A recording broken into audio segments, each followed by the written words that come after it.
পরিক্রমা আয়োজিত আজকের এই এসএসসি পরীক্ষায় জিপিএ 5 প্রাপ্ত ছাত্রছাত্রীদের সম্বর্ধনা অনুষ্ঠানের সম্মানিত সভানেত্রী, মঞ্চে উপস্থিত বিশিষ্ট ব্যক্তিবর্গ, আমার প্রিয় ছাত্রছাত্রীরা, আসসালামু আলাইকুম। আমার গলার আওয়াজ শুনে যে আমি কথা বলতে পারবো না, কারণ আমার ঠান্ডা লেগে মাই ভয়েস ইজ কমপ্লিটলি চোকড। তারপরে ওই অনুষ্ঠানে আমি এসেছি যে আমার অত্যন্ত আমাদের হীরা আপা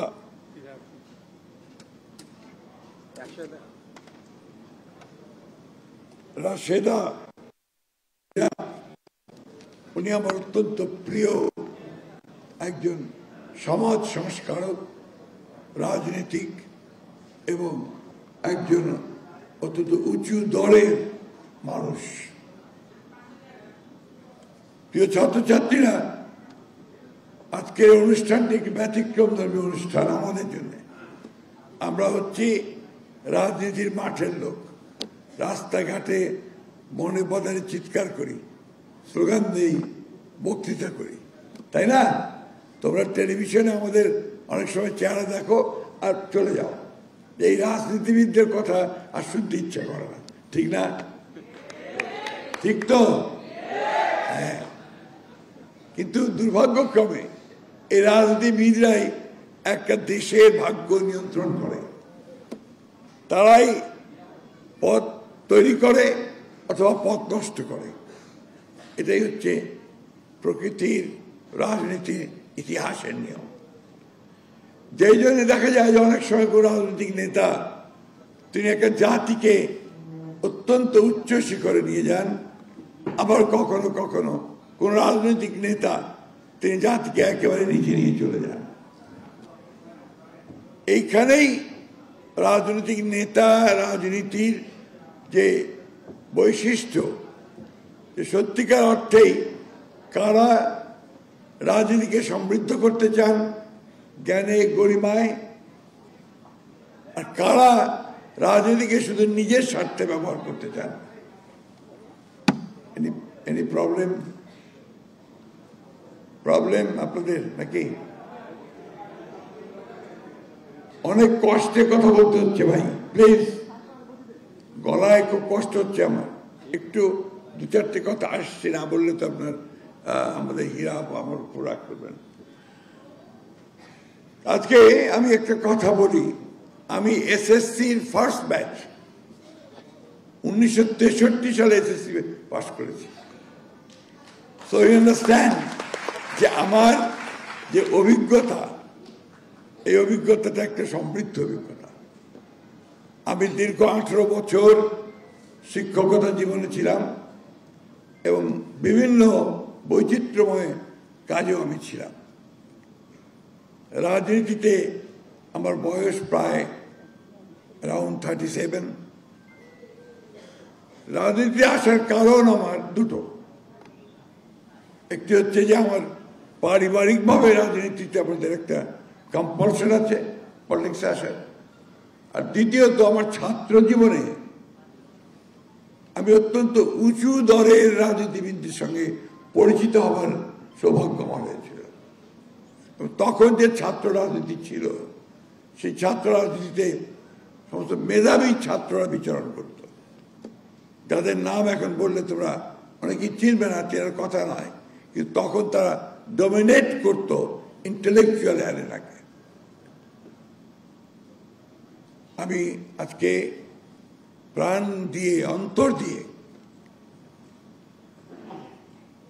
শ্রদ্ধা জানাতে চাই আমার সেই সমস্ত ছাত্রছাত্রী ভাই বোনদের, সন্তানদের, যারা এই দেশে গণতন্ত্র প্রতিষ্ঠার জন্য প্রাণ দিয়েছে। আমি আজকে এই তোমাদের সামনে আর একজন মহান মানুষের প্রতি শ্রদ্ধা জানাতে চাই, যিনি স্বাধীনতার ঘোষণা করে আমাদেরকে একটা নতুন স্বপ্ন দেখিয়েছিলেন, শহীদ প্রেসিডেন্ট জিয়াউর রহমান। বাংলাদেশের অভ্যুদয়ের পরে ওই শুরু তখন থেকেই শুরু করে যে কজন রাজনীতিতে মানুষ বিচরণ করেছেন, খুব অল্প সময় 3.5-4 বছরের মধ্যে এই মানুষটি আমাদের দেশের চেহারা পাল্টে দিয়েছিল। শুধু নয়, নতুন একটা পথে এগিয়ে যাওয়ার স্বপ্ন দেখিয়েছিল। আজকে যে গার্মেন্টস যে উন্নয়ন তোমরা দেখছ, আজকে যে বিদেশে যারা যাচ্ছেন শ্রমিক হয়ে, যে রেমিটেন্স আসছে, আজকে যে কৃষির উন্নয়ন তোমরা দেখছ, সব কিছুর শুরু কিন্তু ওই মানুষটির হাত দিয়ে। এই জন্যই আমরা বলি যে সবাই সব কিছু পারে না, সবাই সব কিছু দিতেও পারে না। আর পুরো জীবনটার মধ্যে 3.5 বছরের মধ্যেই তিনি বাংলাদেশকে কিন্তু একটা পথ নির্দেশ দিয়ে গিয়েছিলেন। আমি আজকে এই কথা এই জন্য বললাম, আমি সুযোগটা দিলাম। এখানে আজকে সব তো একেবারে তরুণ, যারা একেবারে এসএসসি পাস করে এখন কলেজে যাবে, আর একটা নতুন জীবনে যাবে। তোমাদের সামনে এখন হাল পৃথিবী, তোমাদের সামনে এখন একটা সম্ভাবনাময় স্বপ্নকে বাস্তবিত করবার একটা সুযোগ। যেটা সবুর খান বলছিলেন, আমি খুব সম্মান করে শ্রদ্ধা করি। তিনি নিজের চেষ্টায়, নিজের মেধা দিয়ে, অধ্যবসায় দিয়ে তিনি একটা অত্যন্ত সুন্দর প্রতিষ্ঠান গড়ে তুলেছেন, যেখানে আজকে অনেক মেধাবী ছাত্রছাত্রীরা কাজ করে এবং তিনি অনেক মানুষ কাজ করে, তিনি কর্মসংস্থান সৃষ্টি করেছেন। এই কথাগুলো আমি বলছি এই জন্যে যে এগুলো হচ্ছে আমাদের উদাহরণ। যে কথাটা উনি বলছিলেন, উনি বলেছেন যে আমরা অনেক সময় বলি না, সুযোগ নাই, করতে পারি না, এর মধ্যেই তো উনি করেছেন। তাহলে পারা যায়। মানুষকে যদি ডিটারমিনেশন থাকে, তার যদি লক্ষ্য স্থির থাকে, তার মেধা যদি সেদিকে সে নির্দিষ্ট করতে পারে, তাহলে নিশ্চয়ই তার অভিষ্ট লক্ষ্যে সে পৌঁছাতে পারবে। আমি আমার জীবন দিয়েও সেটা লক্ষ্য করেছি। আমি যখন রাজনীতিতে নামি, তখন আমাকে অনেকেই সেই বারাক ওবামার মতো, তোমরা জানো যে বারাক ওবামা একজন অত্যন্ত বিখ্যাত লয়ার ছিলেন এবং সেনেটর ছিলেন এবং আমেরিকার প্রেসিডেন্ট ছিলেন। উনি যখন রাজনীতিতে নামলেন, তখন তার বন্ধুরা, তার আত্মীয় স্বজনরা তাকে অনেকেই ফোন করে জানালো যে তুমি ওই নোংরা প্রফেশনে যাচ্ছ কেন? Why are you going to join the dirty profession? তিনি বললেন, এই ডার্ট থেকেই তো আমি ফুল তৈরি করতে চাই। কারণ রাজনীতির মধ্যে যদি সৌন্দর্য না আনা যায়, রাজনীতির মধ্যে যদি সততা না আনা যায়, রাজনীতির মধ্যে যদি স্বপ্ন পূরণ করবার যে লক্ষ্যে দৌড় দেওয়ার যে ইচ্ছা, সেটাকে তৈরি না করা যায়, তাহলে তো রাজনীতি কখনোই সুন্দর হবে না। আর রাজনীতি হয়, আমরা যাদের গতবার দেখলাম পালিয়ে যেতে হলো জনগণের কাছ থেকে, দেশ ছেড়ে, আর শুধুমাত্র সম্পদ তৈরি করা নেই ব্যক্তিগত স্বার্থে, তাহলে মানুষের ঘৃণা ছাড়া আর তারা কোনো কিছু যুক্ত করতে পারে না। তখনই সেটা ডার্টি প্রফেশন হয়ে যায়। আমি তোমাদেরকে এইসব কথা বলে ভারাক্রান্ত করতে চাই না। আমি তোমাদের সামনে একটা সুন্দর স্বপ্ন তৈরি হওয়া দেখতে চাই। আমি তোমাদের সামনে একটা নতুন সূর্য উঠুক দিগন্তে, সেই সম্ভাবনা দেখতে চাই। এই বিষয়গুলো কিন্তু সবসময় মনে রাখতে হবে। যেখানে অনেক শুদ্ধ শুদ্ধ আলোচনা হয়েছে, একটা তোমাদের বয়সের ছেলে মেয়েদের জন্যে জীবনটা অনেক সুন্দর, জীবনটা অনেক স্বপ্নময়, স্বপ্নময় রাখতে হবে, স্বপ্ন সব সময় দেখতে হবে। ওই কথা মার্টিন লুথার কিং, কালো নেতা, তিনি বলে গেছেন, আই হ্যাভ এ ড্রিম। এই স্বপ্ন ছাড়া তুমি কোথাও পৌঁছতে পারবে না। ড্রিম ছাড়া তুমি যেতে পারবে না।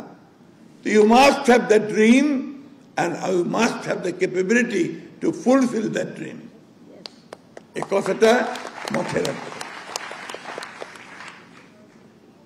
আমরা অনেকেই হতাশ হয়ে পড়ছি, অনেকেই বর্তমান এত বড় একটা অভ্যুত্থানের পরে এত বড় একটা সুযোগ সৃষ্টি হয়েছে দেশটাকে আবার সুন্দর করবার, সুন্দর করে গড়ে তুলবার, কিন্তু আমরা যখন চারদিকে দেখছি যে আমাদের রাজনীতিবিদরা ঐক্য হারিয়ে ফেলছেন, অনেককে চলে যাচ্ছেন, যখন চারদিকে দেখছি যে একটা অনেকের সুর, তখন আমরা অনেকেই হতাশ হচ্ছি।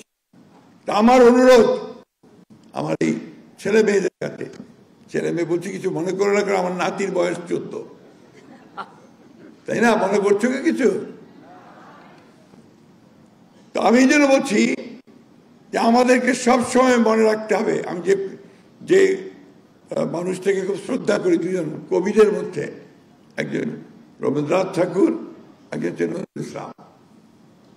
রবীন্দ্রনাথ ঠাকুরের কবিতা আমি প্রায় বলি, আমার সাংবাদিক ভাইরা জানেন, যদিও সন্ধ্যা আসিছে মন্দ মন্থরে, সব সঙ্গীত গেছে থামিয়া, তবু বিহঙ্গ ওরে বিহঙ্গ মোর, এখনই অন্ধ বন্ধ করোনা পাখা, উঠতে থাকো তুমি তীরে পৌঁছবে।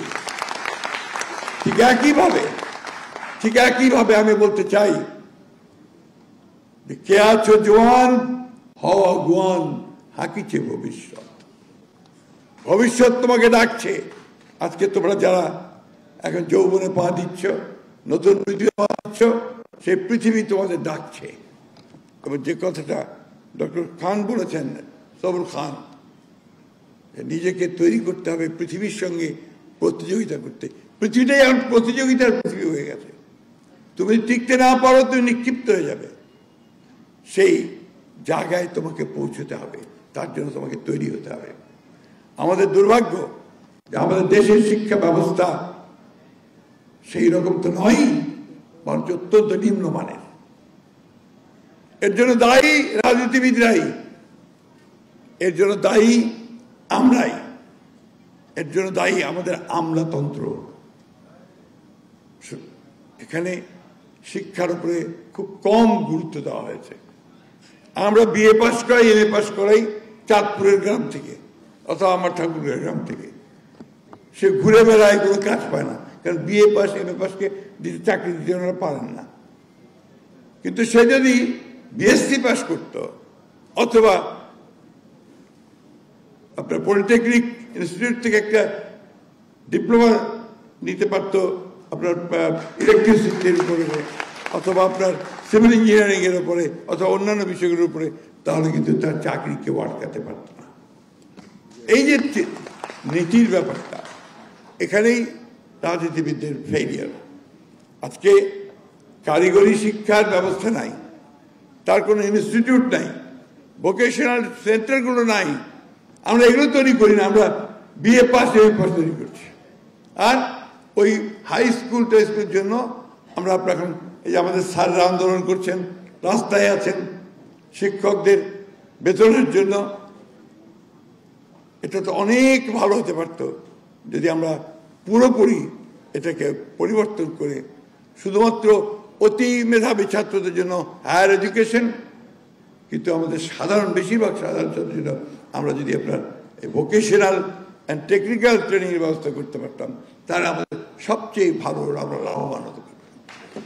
আমি একটা কথাই বলবো, আবারও বলছি, শেষ করছি, যে আমাদের এখন একটা ক্রান্তিকাল চলছে, ট্রানজিশনাল পিরিয়ড, খুব অস্থিরতা আছে। এই অস্থিরতাকে, এই যে এখানে তো সব জেনজি, তাই না? কি তাই তো লাগে? ভুল বলছি? ওদের চিন্তা, ওদের ভাবনা আর আমাদের চিন্তা ভাবনার মধ্যে আকাশ পাতাল তফাৎ। কারণ বয়স, প্রজন্মের যে পার্থক্য, এটা অস্বীকার করতে উপায় নেই।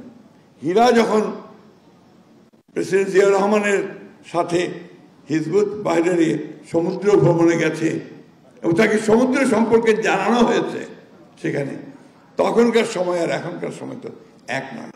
এখন ওরা ওই যে ছোট্ট সেট মধ্যে পৃথিবীকে পেয়ে যায়, তাই না?